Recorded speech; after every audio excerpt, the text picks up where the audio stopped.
Hello, Make That Paper listeners. And now a special preview of the trailer for the new true crime podcast, The Girl with the Same Name, The Cold Case of Jaime Stickle, reported by Jaime Stickle. It started as a fire call this morning in the parking lot near the Heinz plant. A Jeep Wrangler was burned so badly the back tires had melted. But when firefighters put the fire out, they discovered a body inside. Imagine getting a phone call from someone who has been dead for 21 years. For the people of Pittsburgh, hearing from Jaime Stickle 2 decades after her death must have been like getting a call from beyond the grave. My name is Jaime Stickle, and this is The Girl with the Same Name. On this season of The Girl with the Same Name, we are exploring the unsolved 2002 death of Jaime Stickle, a woman who shared not only my name, but a litany of coincidences and commonalities.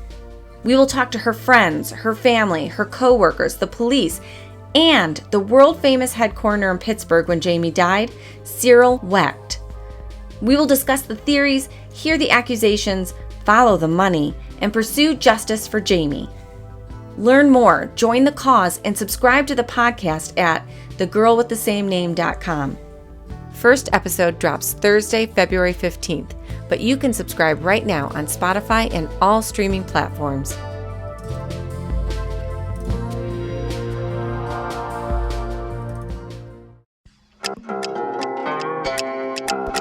Welcome to Make That Paper, the show where we talk about all the crazy jobs we do to make the cash we need to pursue our artistic dreams. And more importantly, where we get to talk to our friends, because life gets pretty crazy. And sometimes you just need to make a good excuse to talk to your friends. On today's episode, we're going to talk about two of the greatest people that have ever lived.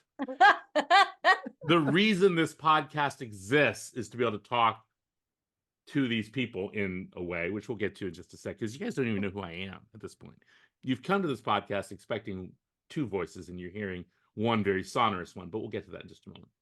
On today's episode, we're going to talk about the podcast production business, the short-term rental racket, which often involves people expressing themselves through garbage, the computer support conundrum, and the college professor proposition, which was my favorite 70s porn.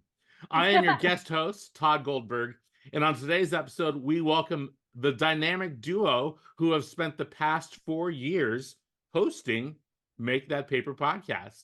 And on February 8th, they are launching their brand new true crime podcast, The Girl with the Same Name, The Cold Case of Jaime Stickle. Please welcome to their own show, Jamie Parker Stickle and Jason Beeber.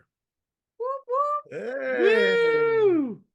It's so amazing to hear you read the Make That Paper intro. Like, that was amazing. It feels like I just got home and you welcomed me inside and asked me if I'd like a drink.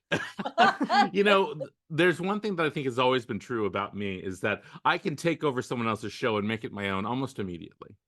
It's the I'm special waiting gift for that I you have. to take over, not Kimmel, the other one.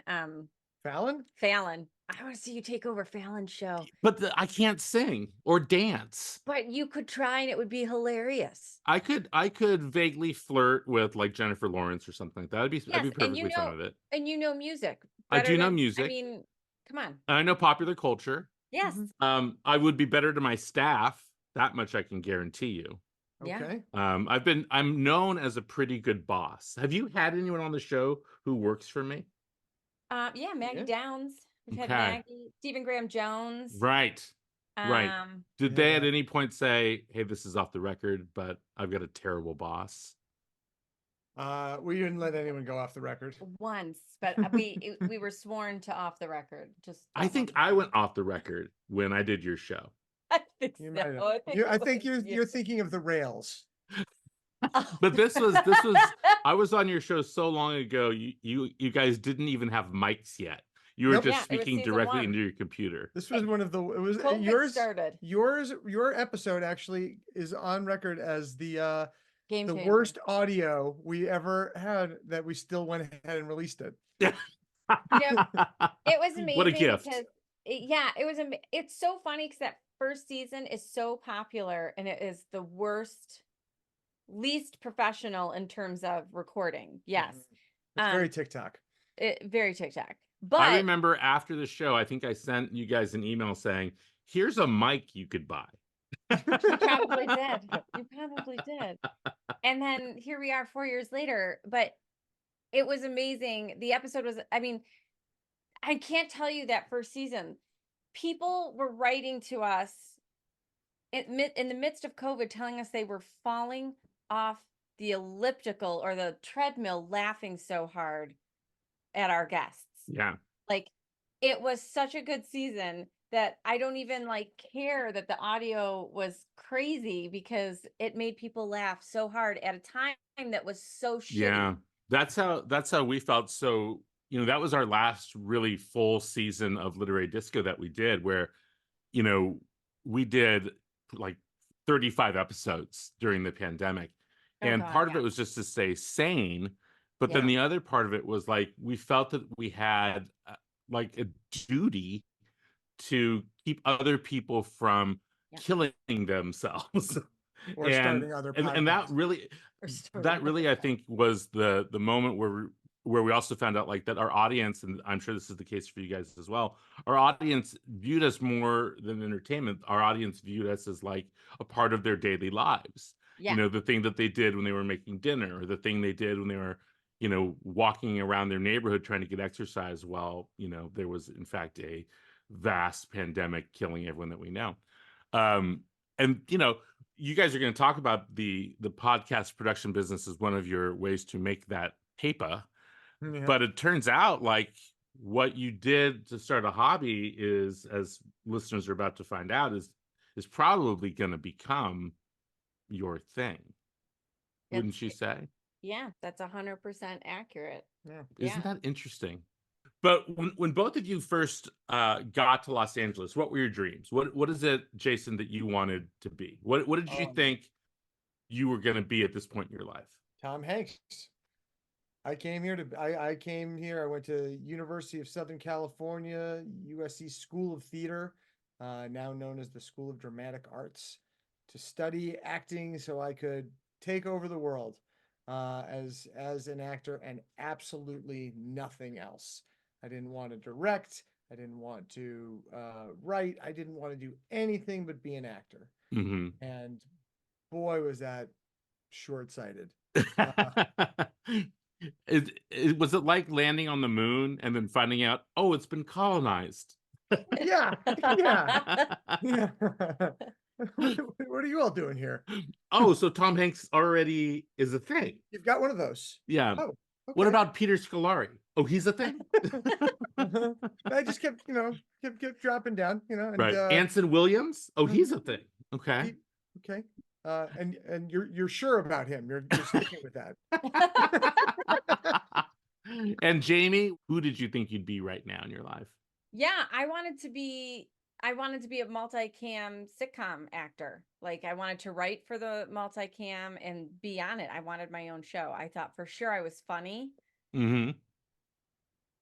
to look at and that I deliver funny lines. Right. And I thought, was that one of them? Yeah, no. I thought I was so quirky and had such a great idea of what funny was. Right. That they were going to want to put me on TV. And that was immediately. Immediately. And that was it. I was like, This is it. Yeah. And so for both of you, how quickly, so Jamie, when did you land your first speaking role?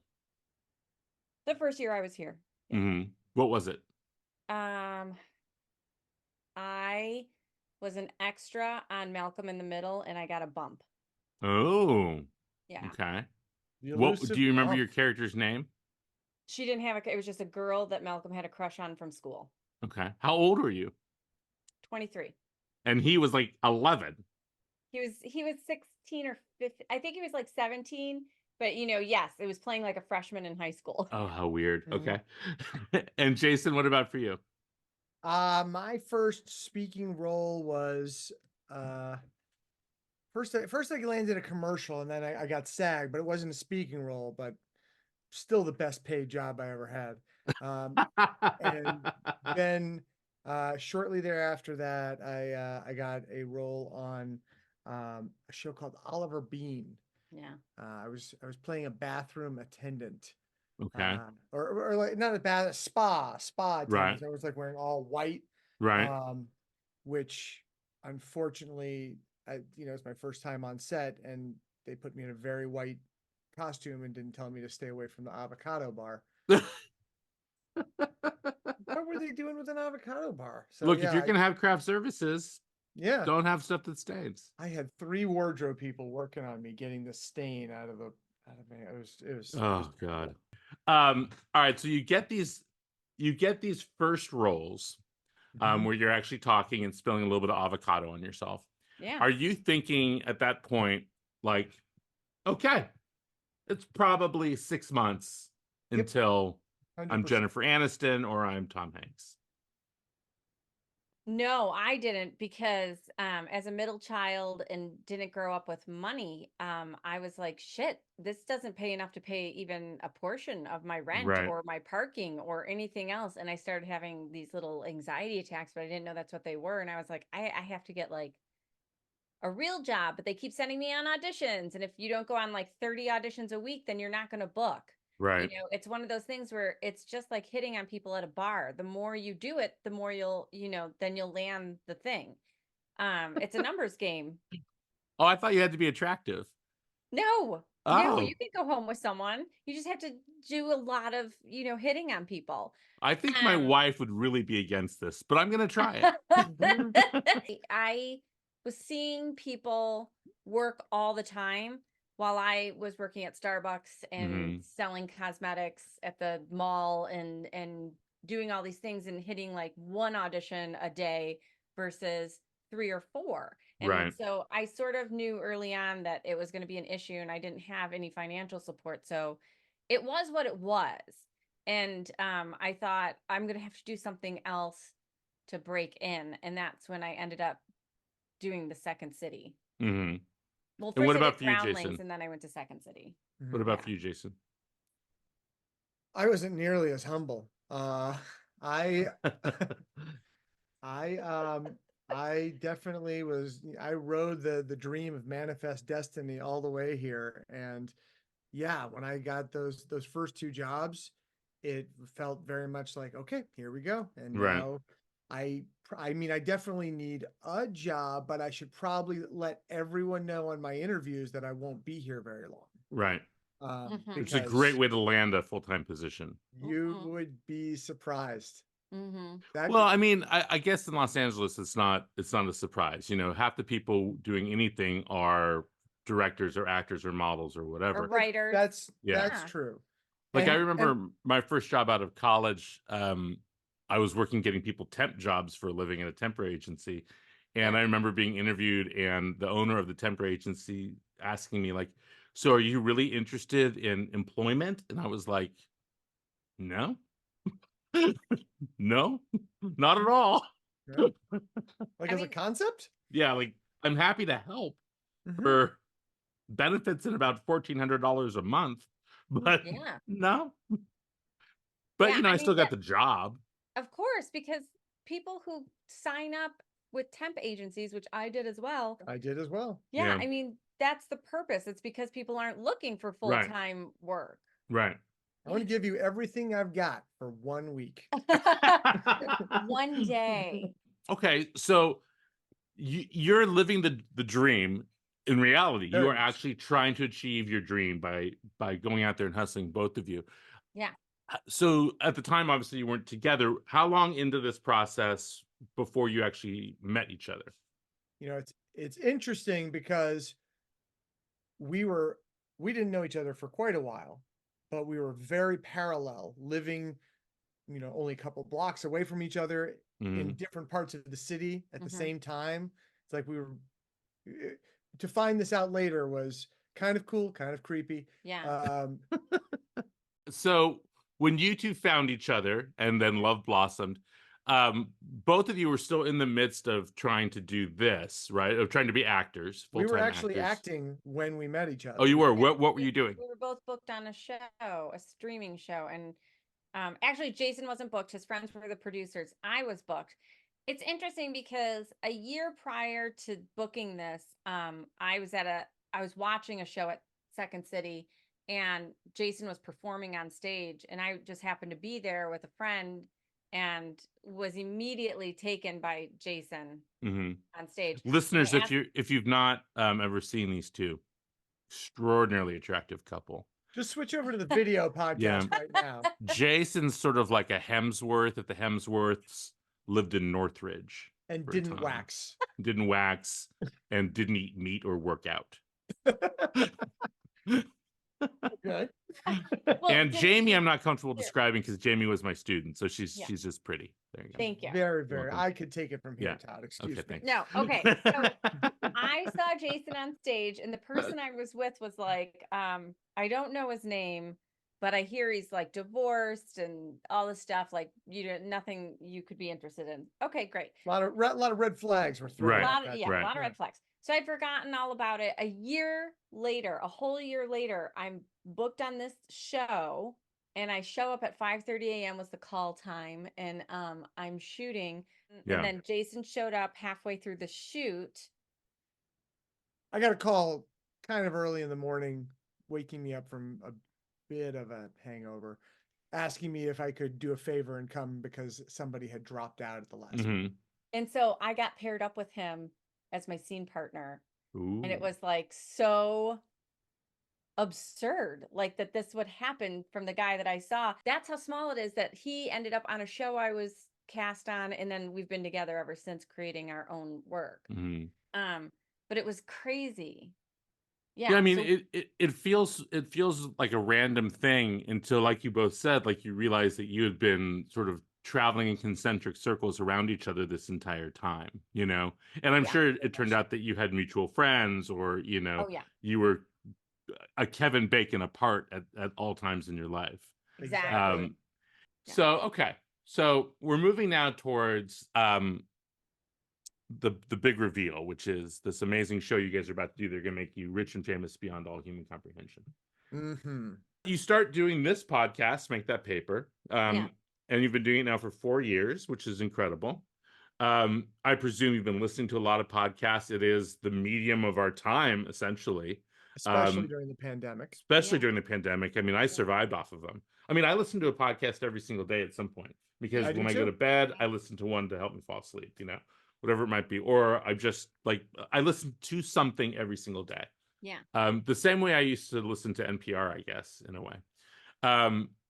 But you stumble on this idea for a true crime podcast about this woman who was killed, who has your same name, Jamie.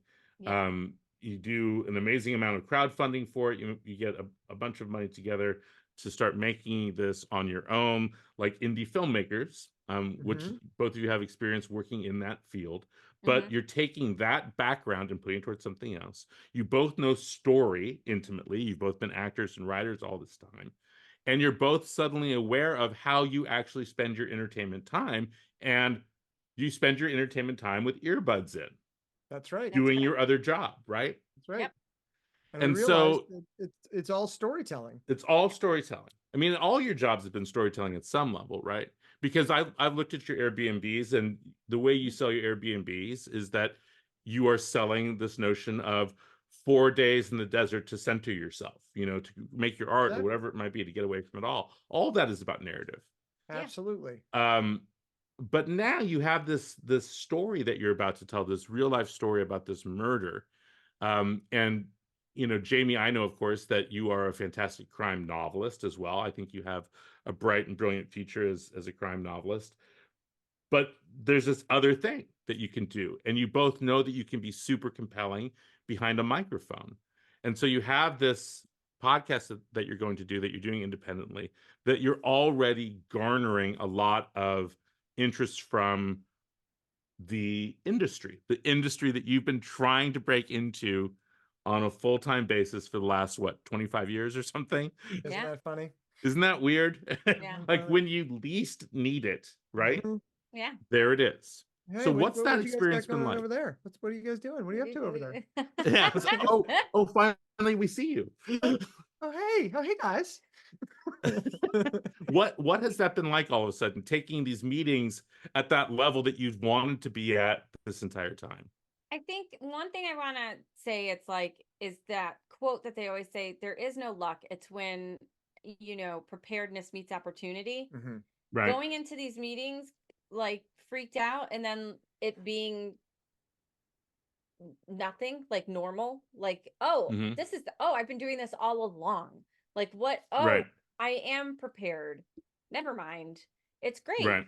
It's great. And being prepared when papers call and they want to do an interview and you're like, yeah, sure, I can just jump on that. I don't have Mhm. to sweat it or spend hours preparing myself Right. to do an interview because one, I can act my way through it, or two, I'm actually doing the thing. And you have the information. You actually know it. I actually have the information. Like I did it. We're so deeply Right. immersed in it, we know it like the back of our hands. And Right. the nice thing is, Weird. It's so weird when you're that prepared, Yeah.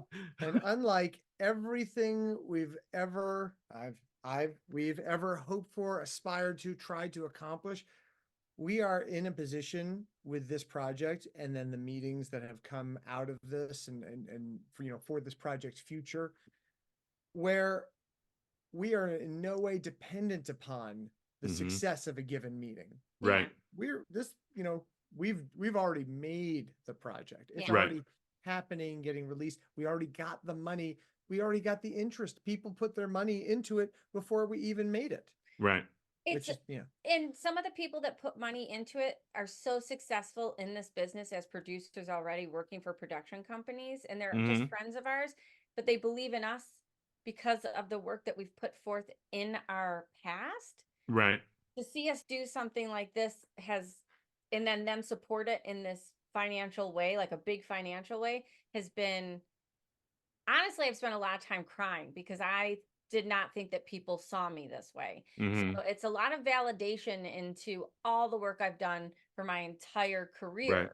And it's And the that's culmination huge. for both of you of all of your skill sets. I mean, Yes. hopefully you guys recognize this, right? Like Yes. all of your Oh, interest and all of your skills and all the things that you've done together and separately Mhm. are this. yes. Like you couldn't have done this without failing and succeeding at other things along the way, right? And that's 100%. why these meetings are so fulfilling to you, because you also have the power to say no. Yeah. You Yeah. know, like being in the position to say no is such a great feeling, right? Like Yeah. you're not saying, like, you don't go into every meeting thinking like, okay, so I'm going to be able to pay my rent this month. Okay, this is great. Oh, I can buy a pair of shoes. That's such a cool feeling. Yeah. So the And not podcast just is that. launching pretty quickly. If it becomes the biggest thing on earth, Yeah. do you still keep a second thing? Are you still making that paper in some other way? I mean, I don't want to leave my job. I am coming up. They're trying to figure out how to make me offer me a full-time professor faculty Right. position. And Which is awesome. it's awesome. And I love my university. I love my boss. The director of the program, like you would love him. He reminds me of you. He's so fantastic. That yes, I've promised if they offer that I would stay.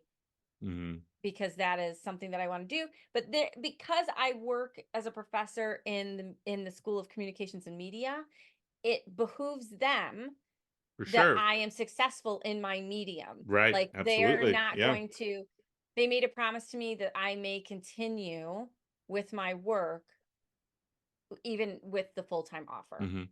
So That's awesome. yes, I would continue to teach because I But love Jason, it so you much. would dump those homes in a minute. So fast. I would not dump the homes, but I would probably pass management off to a management company. Right. For the ones that we still manage. Yeah. Mhm. And the IT business, I would Scale back. sunset over time, Or sell it because sell it. the production, because our production company is doing well. We've been asked if we would produce a project. People are pitching to us now. Mhm. So that needs a full-time Right. person on it. And you also have, just FYI listeners, they also have their own personal lives.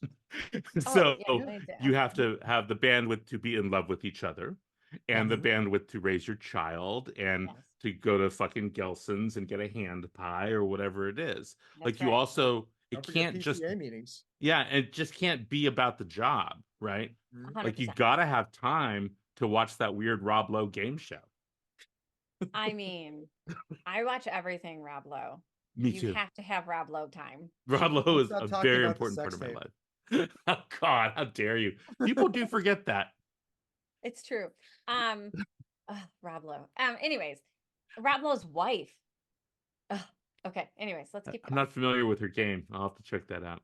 Oh, you have to. But so that's awesome. I think clearly you guys also are realistic now too. It's like, hey, all this could also just go poof. Yeah. Right.